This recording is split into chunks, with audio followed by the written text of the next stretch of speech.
And we're back. Welcome to the Football 360 show, the fastest 48 minutes of football talk on the planet. I am JP Rock. He is Matt Bierman. How you doing today, Matt? Doing great. You can catch us on YouTube as well as X, Football 360 show. You can also catch us football360show.com as well as on Apple and Spotify as well. And Saturday mornings, 11 a.m. on KLIS 590 AM, your Lou Info station, louinfo.com. We're back. A lot of football stuff. It's really busy football time of year. Is this the busiest football time of the year? I think it is. Yeah, just You got everything. You got everything going on. you got the state championships going on. You got recruiting signing day coming up.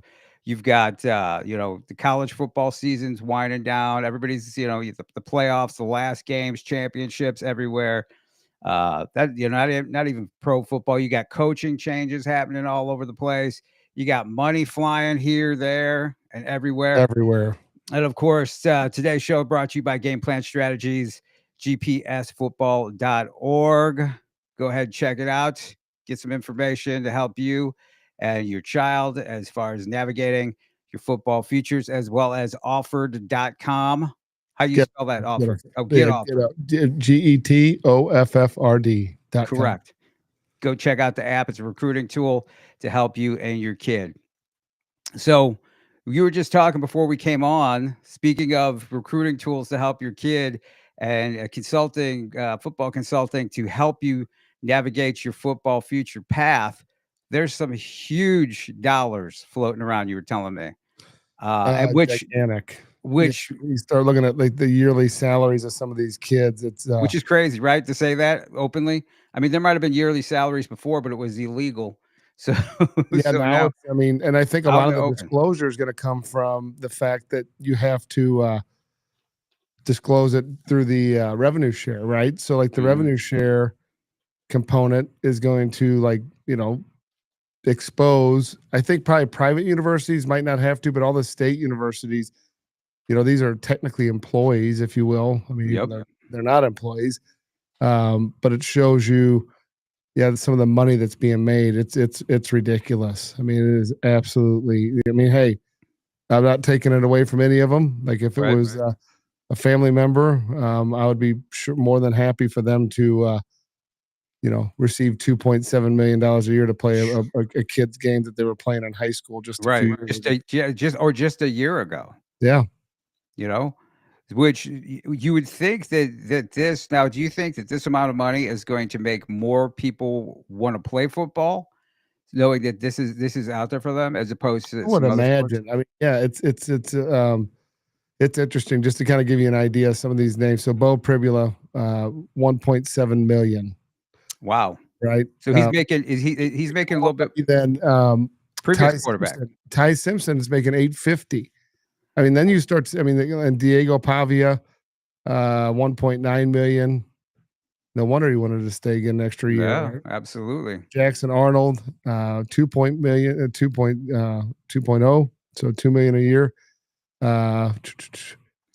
Caden Salter, that's an interesting one at Colorado. Did not put up $2.3 million worth of production. Nope. Dylan Raiola, $2.3 million. So quarterbacks obviously are getting paid. Taylon Green, that's the biggest money. Yeah, $6 million. Ryan Williams, $2.7 million. Sam Levitt at Arizona State, $3 million, and apparently he's going into the portal. Just to look for even more money, I would assume. But here's the thing: like $3.8 million for Garrett Nussmeier. I mean, just did not have an unbelievable year, right? I mean, Carson Beck, $4.3 million, and then Arch Manning, $6.8 million. So I don't know where all these come from, but I would say that the local ones, from what I've heard, that it's pretty darn accurate. Well, isn't Arch Manning the highest paid person in college football, right? Yep. What's he making again? 3 or 4? 6.8. 6.8. Okay, I thought it was 4.2. So and I don't know if it's that counts all of his NIL and he's doing national commercials. Oh yeah. For Warby Parker, Viore, like he's got a bunch of different people that he endorses and the brand. There's a couple people I could name off that probably deserve that kind of money, but I don't know that he necessarily does. No, I will say I watched him play against Texas A&M. Yeah, definitely his best game that he's had. Right. Right, but I mean, I don't know. Maybe it's because of what I do for a living, but I'm kind of critical over talent. I'm a little more critical. I think you doing what you're supposed to do doesn't elevate you to be an elite caliber player. Correct. You know what I mean? So you playing your best game this far into your career, and you're making that kind of money. It's like, okay, that's just what you're supposed to be doing. Actually, you're not living up to that. You know Well, what I you mean? think about too, like the money that he's already made previous to this, Right, when he wasn't really even playing. So, right. but I can give you, real world scenario. Like we was talking to a guy today. They was talking about how forgot what school he said, but 11%. So I've heard anywhere from 18 down to 11% of the revenue share money. Let's say a team's giving out 18 million. Mm, 11% goes to the quarterbacks, right? yeah, So, and then way it works is, the number one guy gets the lion's share, number two's probably getting a good chunk, and then yeah. three and four get much smaller, Absolutely. So you want to component of that. Right, you wanna make some big money going forward. You wanna be the quarterback, you wanna rush the quarterback, you wanna protect the quarterback, Yep. right? Yeah. I mean, that's how it is. There's some free advice for you going forward as a player, right? So if you're a guy who plays basketball, if you can hoop and you're 6'2" to 6'6", right? And you're okay basketball player, right? But you're not gonna be a high level guy on a D1 level, then I would make sure that give football a shot and try to play one of those positions that I just mentioned.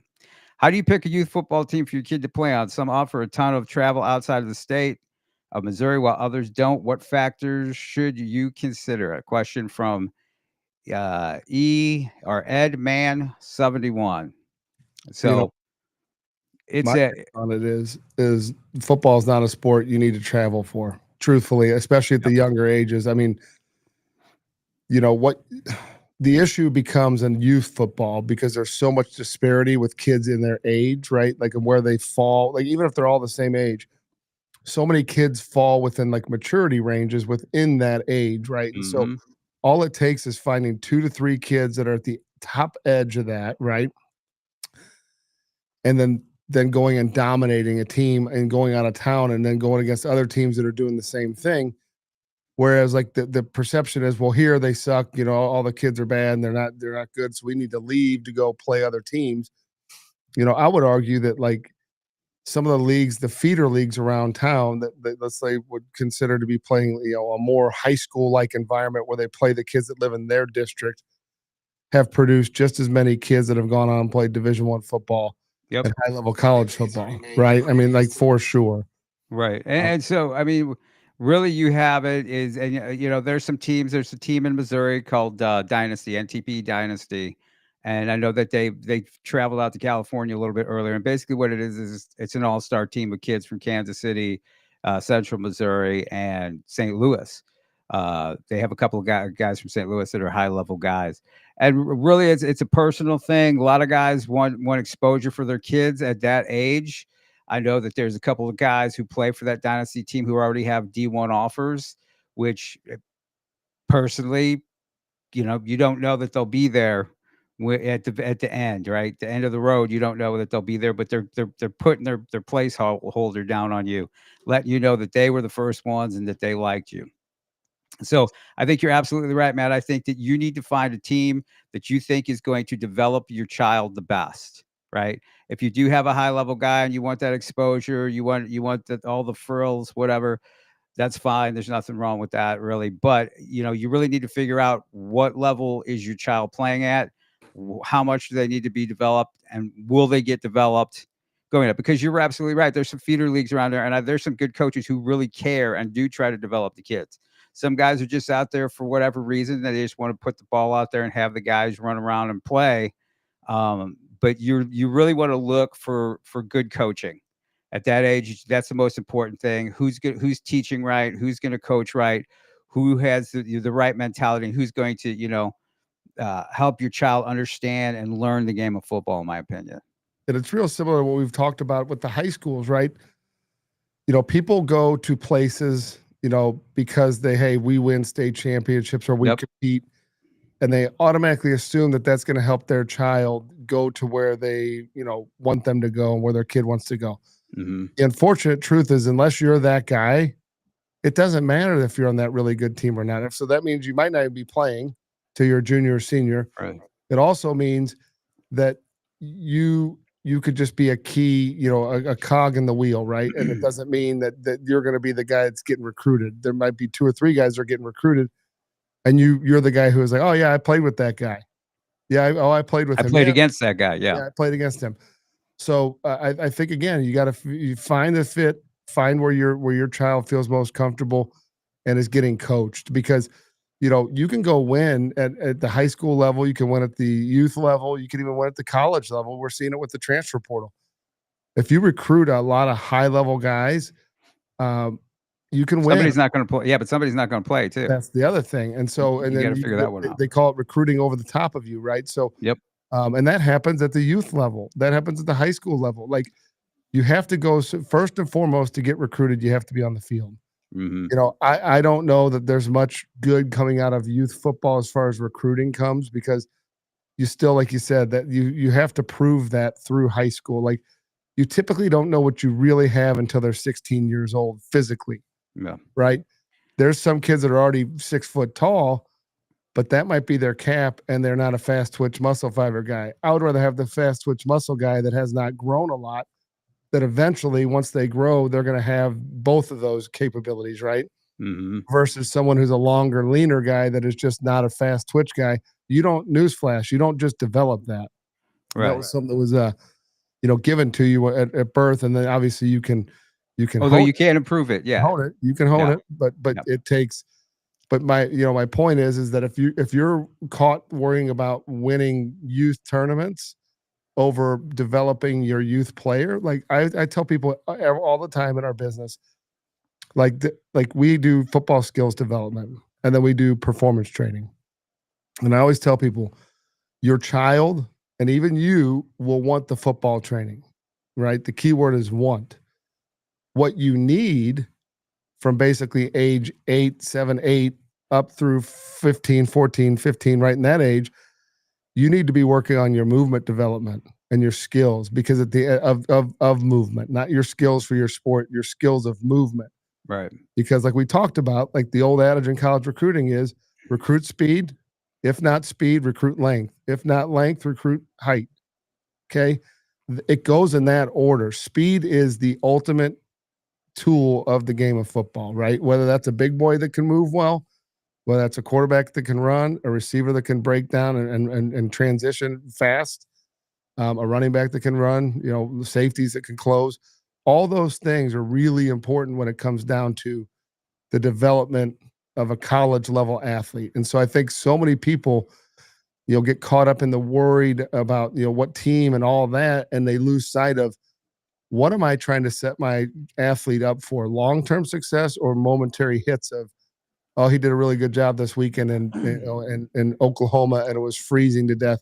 Right. Well, I mean, really, the all-star team stuff is for the experience, right? Yes. There's a couple of different things. You want that experience. You feel like a big deal because it is fun. It is cool. There's a lot of hype and stuff going on around it. There's, a lot that goes with it. And you could say you're part of this, team or whatever like that. Or you might want the experience of playing against some upper tier guys. Now, they don't play against upper tier guys all the time. And it's really interesting. And when you're playing teams from out of state, a lot of those games get canceled. I mean, there's a team, the one I was talking about, they had a lot of games canceled on them, right? So it was hit or miss if they were going to play or not play. Because a lot of the all-star tournaments are bad, JP. Yeah, and you're relying on people from out of town, right? Whereas like with Rock Park, right, or some of the other leagues around here, they're going to show up and they're going to play you when it's local. The nice thing is like a junior GAC, yeah, you got those guys are playing on their high school fields. It's predictable. Yep. And I think they're learning what they're going to play in high school most times. Correct. And you look at a lot of those programs that have solid teams. Mm-hmm. Like they've been running that system for a number of years. But it's a great question because there's so much. You feel as though like every decision you make as a junior or youth football player is going to is going to ruin your recruiting chances. And And there's a lot I of can tell you, like, cool. there's so much time and runway between actual recruiting and what's going on at the junior level. So, like, I would always yield to the better coach that's going to help your kid not win games, but develop your kid, Development. as well as programs that are going to help him develop his core mechanics of movement. Because if you can do that as a young athlete, speed kills every position. Every position it kills. But I will say with scouting, I do start with the middle school guys, right? And the difference is that I follow them from then through high school, so that I have the best, ability to predict what they're going to be at the next level, if they're going to play at the next level. What are they going to be? Are they just a middle school hero, as we've said before? Are they going to continue on that upward trajectory? And I really think that it is not too soon to start thinking about that in this day and age with your middle school moves. So it is a great question, because you really do have to start. It's 2025 and going forward. Yeah, you got to start as young as middle school, trying to find a path for yourself and trying to do the things that you need to do to figure that out. Because the days of just being the best athlete in your high school, hey Moose, you're the guy, you're the man, and colleges are going to come. That doesn't happen anymore. And there's a lot of kids around the area who are the man at their school, and they're not getting recruited. Oh, All over. And so there are steps you got to take. There are steps you got, and it really starts there. So it really is a great question. Hey, what percentage over the years have you seen a kid? And I'll tell you what my experience has been, where he is the best in middle school, like the best. Yeah. The best in high school, and then one of the best in college. It's pretty rare to find that guy. Right? It really is. Superstars in middle school. Like I have two that come to mind that in middle school. I look at Blaine Gabbert in middle school, and I look at Blaine Gabbert in high school. And his high school career was good, and then his obviously college was good, and he had a 12-year pro career. So he actually had his best years in college. Yeah, he did. Because his high school was pretty decent, but he had injuries and child. Yep. And then high school he had a big junior year, and then he got dinged up his senior year. And then another kid named Brandon Shepard, who was unbelievable in middle school. Like I had the displeasure of coaching against him. Yeah. Handed me my first two losses in the middle school ranks back then, and he was a grown man in high school. And then you know what? College was really good for him late in his career. Early in his career, had some coaching changes. Things didn't go well, and then his junior year had probably one of the most, arguably probably the 5 to 8 best games of productivity in college football at a receiver. And then had a hiccup his senior year with some injuries. But then short stint in the NFL, and then Canada, and then kind of bounced around. But he was one of the only guys where, and Blaine were the only guys in middle school where you see him in high school, like, oh, that guy's a grown man still. Right. Whereas there's a lot of kids who look like you cannot miss. I mean, I won't even give you a name of the kid, but there was a kid a number of years ago, running back, that I was like, oh my God, this kid's unbelievable. I know what you're talking and about. He ended up being the same size his senior year, and he looked like he was still playing in 8th grade football. Yeah. You know what I mean? And that's the thing. Middle school is a start. That's your starting line, right? And you got to keep climbing. I always say keep building. Some people are like, keep working, keep stacking, man, you got to keep building. You can't just everybody does work, right? Everybody shows up and does work. Doesn't mean that it's going to improve you. You got to keep building upon what you did last time and keep doing that. And so that's why I don't get too excited if I see a big kid doing well in middle school, because they're just physically advanced. Some kids, and it becomes more prevalent now, some kids are staying back a year for whatever reason.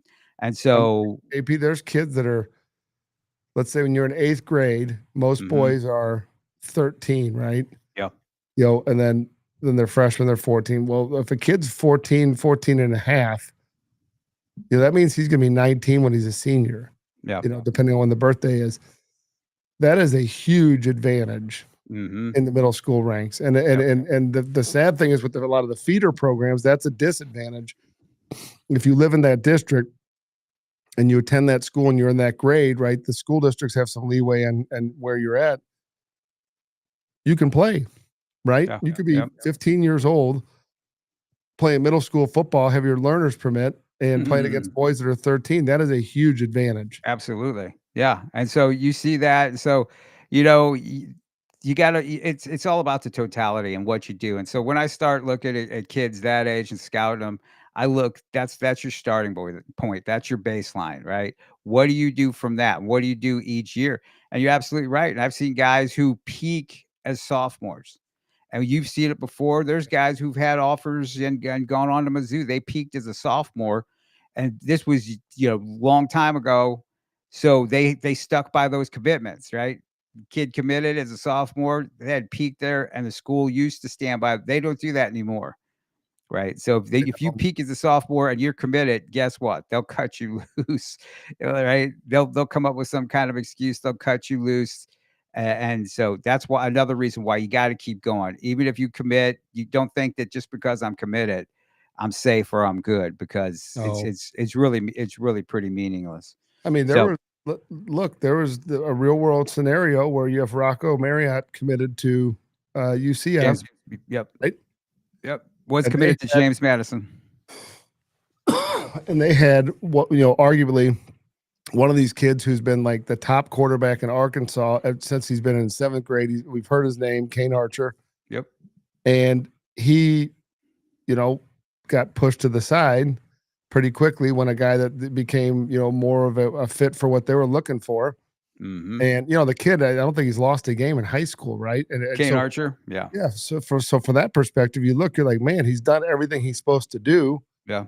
He was he was like the number one guy in middle school you heard talk about. Oh yeah. Right. He was a superstar, had all these offers as a middle school quarterback. And plays down in Arkansas. Yeah. The way I understand it, he kind of, was told like, hey, we're going to go another route with a different quarterback. And he had been committed there for a while. Yeah. So that it happens. And then, excuse me. Yeah. It's not like he didn't produce. He's actually winning. I mean, last I checked, they're playing for a state title, his 4th state title. Right. But it could be that he just does not fit physically what they want, or mechanically, whatever it is. So, or as we talk about, as they're always looking at, as we talk about, it's big business now. It's a lot of money flying around out there. So the name of the game is you got to win, right? Yep. I mean, you got to win. You got to produce. There's some places you can be, mediocre and still make bank. But I mean, look at all the coaches being fired, right? Look at all the coaching changes. Mark Stoops down in Kentucky. I thought he had a pretty solid career in Kentucky. Kentucky football really wasn't much before him. Right? Yeah, I mean, he did that. They're all over the place. Look at the Penn State coach, a pretty good coach, right? Now he's coaching at Virginia Tech, James Franklin. There was talk when Eli Drinkwitz was being considered for other schools, which I don't know how seriously he was being considered for other schools. Enough that he bucked up. Enough that he got a raise, $10.7 million a year. Right, and he's 8-4, correct? And they did not play a great effort against Arkansas. Not play a great. I wondered. I was really wondering. I'm like, if he loses, right? After getting that raise, that wouldn't have been good. Can you imagine what like Mizzou Nation, the fan base, would have done? Because they climb on your head for pretty much anything. And then Arkansas just hired Ryan Silverfield from Memphis. Yeah, really good guy. He's recruited a bunch of kids out of St. Louis, so I would assume they'll start creating, coming back up this way. Yeah, early in his career, he was really he had just gotten hired as the O-line coach there. He had been at Detroit Lions. He's been all over the place. And he came in and was doing his job recruiting, and came into the facility, sat down. We talked, could not have been a nicer, more humble guy.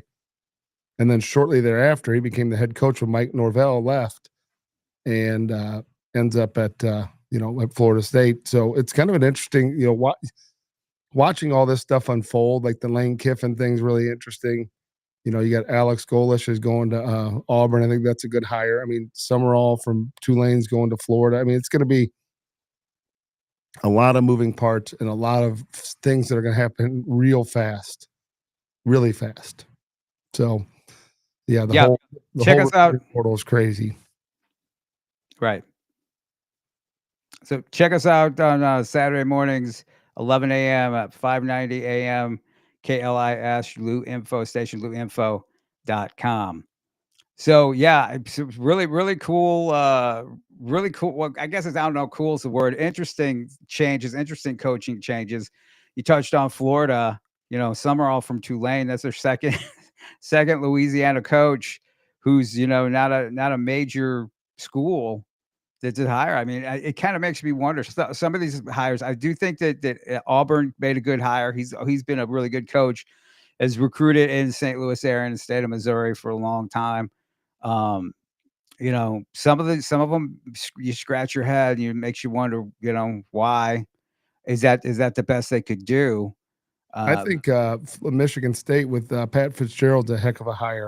That's an interesting hire. But again, his last 2 seasons, he lost a lot of games. Yeah. So it's interesting that you're going to get a guy like that, especially with the money out there. Makes me wonder why would that be such a difficult, time, or maybe the talent isn't out there. Maybe the coaching talent isn't. Maybe the bench of assistant coaches is not there. And like these today, the really a college head coach really is a CEO more than anything, right? Yep, I mean, how much are they really coaching? I mean, there's some coaches that are really hands-on, and then there's others that are just more managing the managers, right? And so it'll be interesting to see. There's a lot of different coaching styles in that, but I think a lot of what I think is so interesting about these changes is when you'll see these guys leave and they don't retain a good chunk of the coaches that led to the success that they had. And so the average fan, fixates on the head coach, but the reality of it is it's like any business. Yeah, it's your staff. The vast majority of the heavy lifting's done by the worker bees, the assistant coaches and the support staff. Yep, absolutely. So, because really behind the scenes, those are the guys who turn out the lights at night, right? They're the guys who take care of what's going on here. They know everything that's going on in the team. They probably know the team better than the head coach, right? The players get brought through the office or the head coach talks to them, but it's the assistants who do the day-to-day grinding stuff and deal with the problems and the issues and make sure what's running. And you and I've both known the assistants who really ran the program, right? There's some head coaches who were just there. They did the, they got money from the donors and they were the face of the program. And you're right, they were the CEO, but the guys doing the day-to-day lifting, the assistant guys. Well, yeah, and in so many cases, like the kids don't even have a relationship with the head coach. They have a relationship with their position coach. Yep.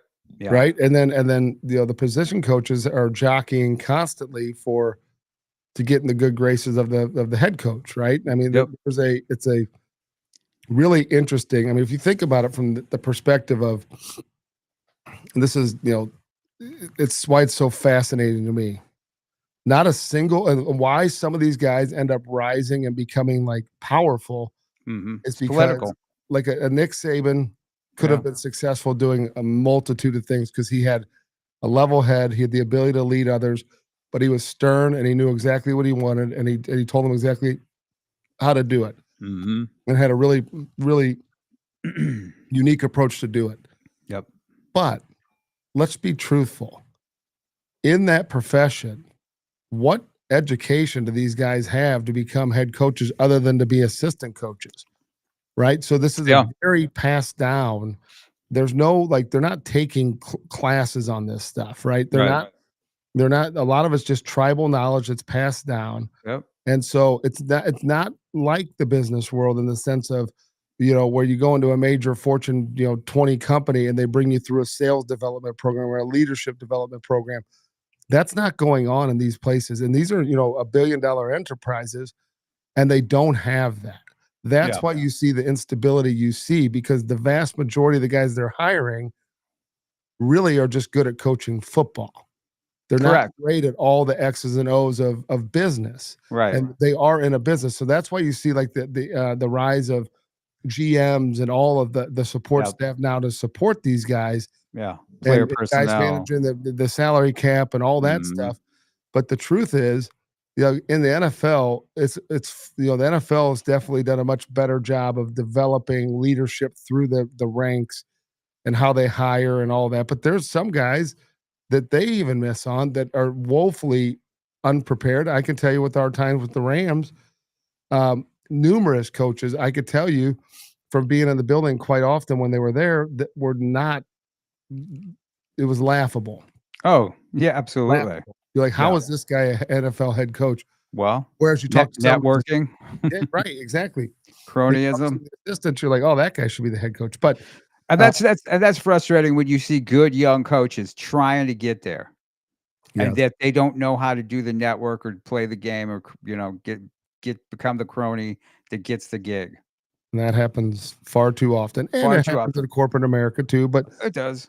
But truthfully, a CEO gets paid a lot of money at a major corporation because of what they manage and the kind of how that works.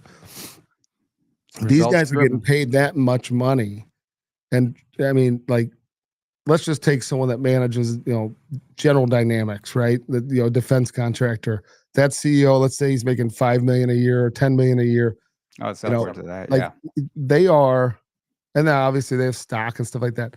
They are managing far more sophisticated organizations, and so those people are, the people that went to the Ivy League schools that are schooled in, have their MBAs and they've gone to the War College and all these different things that they've done that kind of set them up for it. Really, let's be truthful, from a football perspective, what is the backbone of that you played college football or you were an assistant? Yeah. And while you went to college?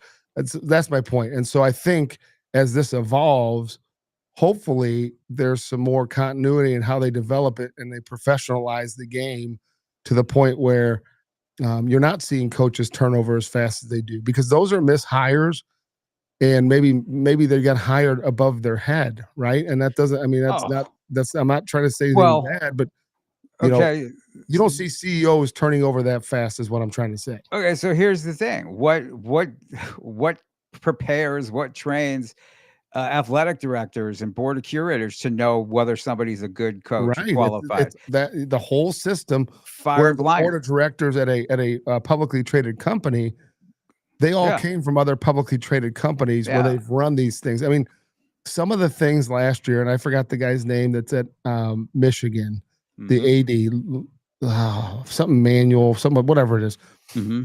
Some of the comments he made about the selection, he was on the selection committee, was laughable. Right. And I'm like, he played college football. He was a big deal. But his perspective and how he tried to justify, I forgot who it was that got in or whatever. It was laughable because he is so disconnected from like the reality of like the game of football at the mid levels, high school levels, the mid level of college.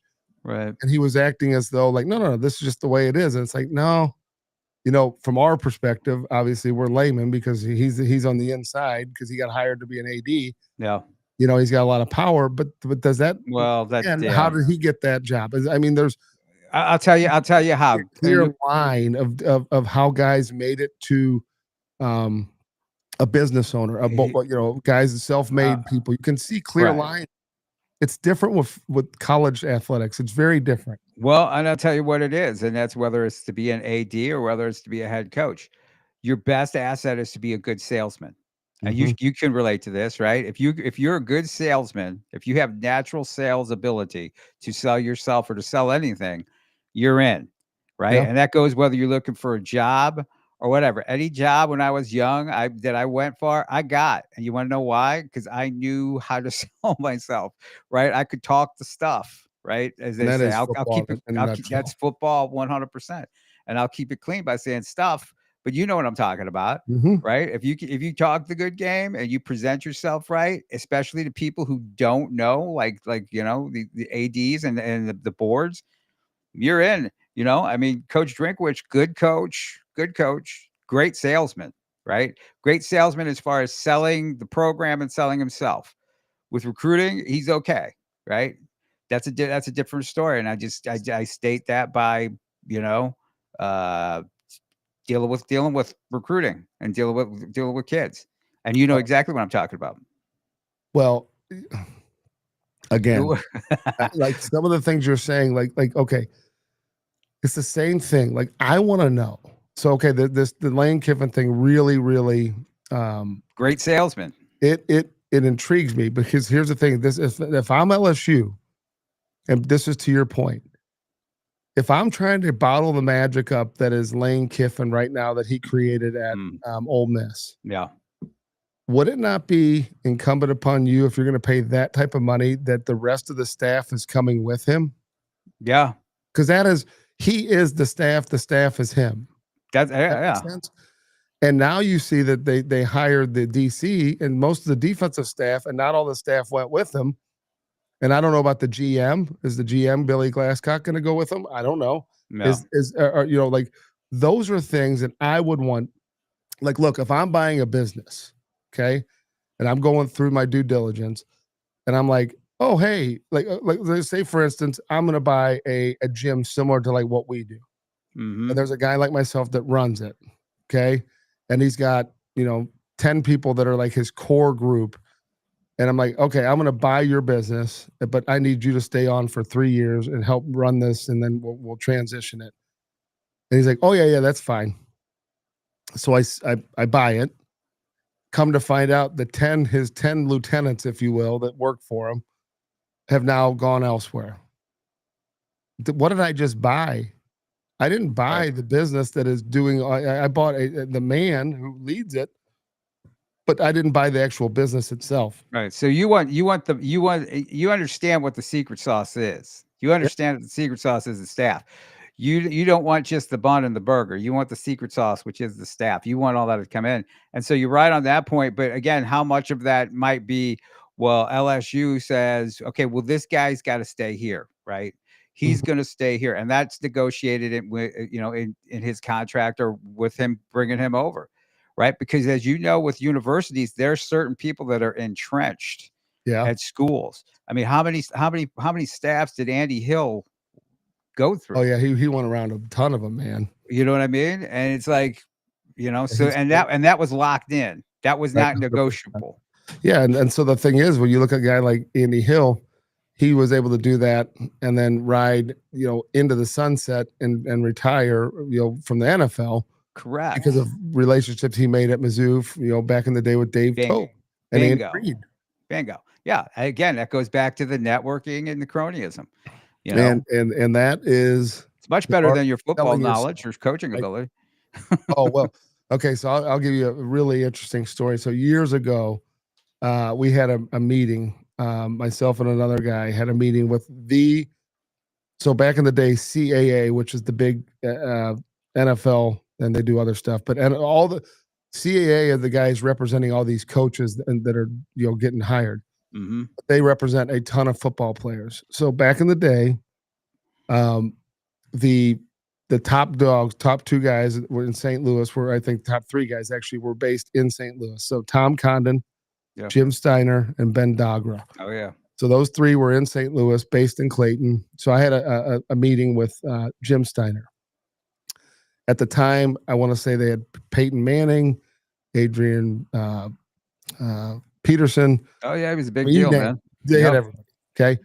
So we had a meeting about training some guys, right? And so during this meeting, it was really interesting. And so our proposal was, hey, you know, at the end of the day, like, you send all your guys off to do speed and agility and combine training for 8 to 10 weeks. Mm-hmm. You know, when they get, you know, when you sign them as a client, and then really for them to stick around in the league, like, they need to be developing their skills and honing their skills in the off season, because they just don't get a lot of that work, right? And this is, you know, probably 15 years ago. And Jim Steiner looks at me and he's like, man, he's like, we had a good long talk about it. He goes, I've never really thought of it that way. He goes, but then now that you say it, he's like, every one of these position coaches that I've dealt with my guys over the years, I would equate to a middle level manager of the position group. Yep. He's like, and you know what's really strange is he goes, one year they coach running back, the next year they're coaching quarterbacks, and then they're coaching D line. Oh yeah. He's like, so all they're doing is managing. And I said, well, do you think they're going to spend the time necessary and have the skill sets to develop your clients, right? To improve, right, in the off season, improve their skill, because they're not doing that. That's not their job. And it was just really interesting. And his take was, yeah, you're right. He's like, you know, from a longevity, I mean, you know, someone signing a new contract and extending 3 more years, 5 more years is a big difference to them, right? And makes a big difference in their bottom line.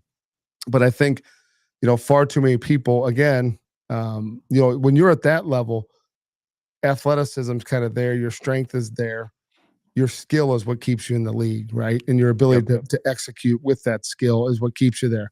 Yep. But yeah, the middle level management quote always stuck with me, because it was like, then he started like naming names. And then oddly enough, during our conversation, a kid who I trained, his dad walked over because it was at a lunch. It was Jim Haslett, who was at the DC for the Rams at the time, then later became the interim head coach. And now Chase Haslett is coaching for the Saints. Yeah. So small world, but yeah. And not oddly enough, I mean, there's a reason for that. But yeah, right. I mean, he's a guy that, and you know what? You know who his college coach was? Because he went to Illinois and then he transferred to Indiana, Pennsylvania. Yeah.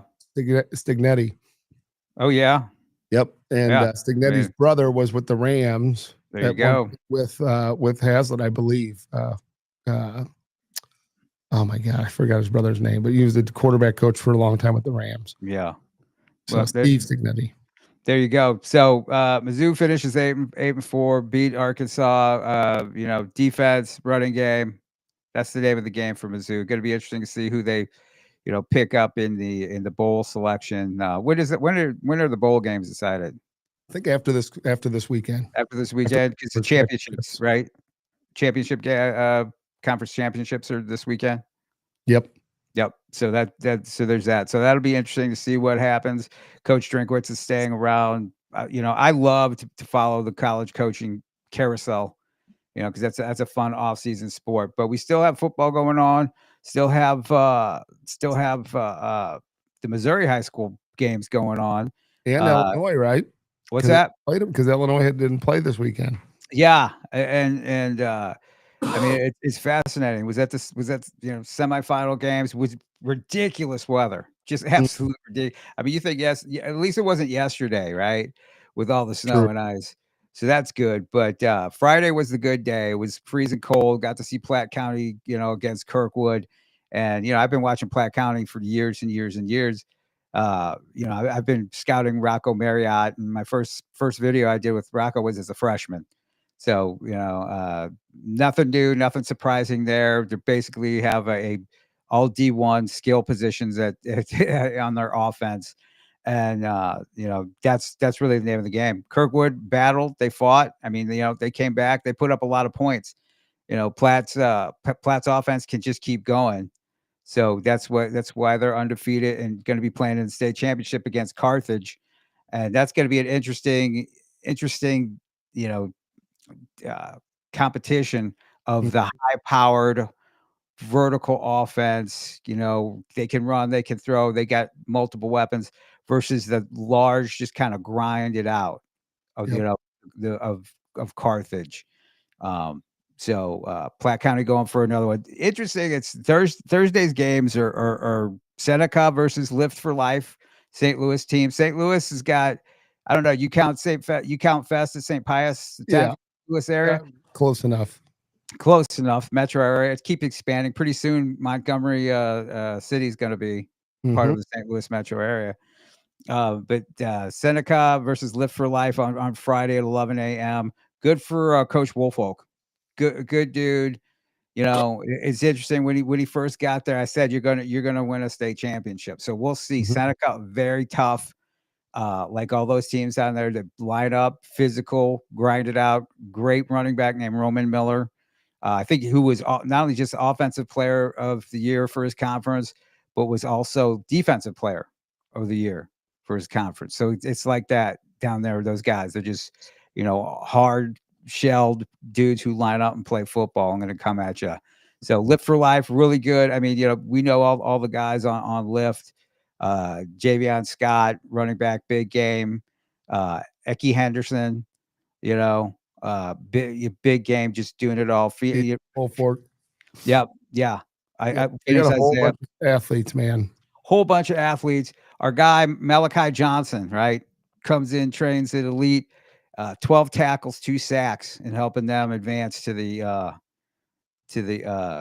state championship game. And I mean, and of course that, coming in and training, that's the name of the game. He's a heck of an athlete. Yep. Big time athlete, big time edge prospect. But you arm athletes with skills is dangerous. Correct. And of course, I heard from his mom afterwards, about the game. She was excited, and one of the first things she said after, just, did you see the game? Did you see what happened? And I'm like, yeah. And she's like, so when's elite training come back up? Yeah, I mean, it works. Yeah. So, by the way, that's where you were supposed to jump in there and be like, January 4th. January 4th. There you go. You're a little under the weather. You're playing hurt. Yeah, I'm playing hurt. Because normally you would have been all over the microphone. Right. You make sure that Ryan throws that one out. Yeah. Afterwards. So Tipton versus Putnam County, 3:00, and then the Carthage Platte County one is happening. The big day is Saturday, where you have Hannibal versus Kearney. I mean, that's just going to be a bunch of big boys, who like to run the ball. I mean, it's I guess, would that be old school football? Where everybody's old school, very old school. Very old school. Everybody's just going to line up and run the ball. You got that great quarterback, Carter Temple, who, can run it, can throw it, lefty, just huge lines. Both sides do. Hannibal's got some really, the Hoskins brothers, big Trey Hoskins, who has an offer from Northwestern, big 6'5", 285-pound defensive tackle, tight end, because he's that kind of an athlete. He can also catch the ball. Blair Oaks versus St. Pius X. St. Pius X has been impressive all year for me. Let's see. We got another thing. Early signing day tomorrow through Friday. How often do teams snipe players and flip their commitments and sign them away from other schools? All the time, anytime they can. Yes. As often as they can. They like to. In fact, on signing days, you do find some guys who, flip at the last minute. Last real quick before we get out of here, then Nick's at Lee Summit, another really good game. Another people, love to run the ball. If you like running the ball, then that's your team. Jaden McCaster's big time running back. That single wing that Lee Summit I talked to you about last week, it plays. It's working, man. They got 3 athletes that they can hand the ball off with misdirection, and they're ready to go. So anyway, man, it's already time's up. We're done for the day. Appreciate the questions. You want to go ahead and reach out to us? Where can people go ahead and ask you some questions, Matt? EliteFootball.net, and then Elite Football Academy on Instagram, and X, it's Elite Football. Yep, and GetOffered.com. Go check out the app. Get the app. You catch me, JP Rock MO on X, JP Rock Scouts U, the letter U on Instagram, and GPSfootball.org. Go ahead, schedule a free consultation with me. That does it. Everybody go ahead and enjoy their football this weekend. Stay warm. I don't think we're going to have any snow, maybe a little bit, but it's going to be cold in St. Joseph. So be careful if you're going over there for the state championships, and good luck to everybody playing.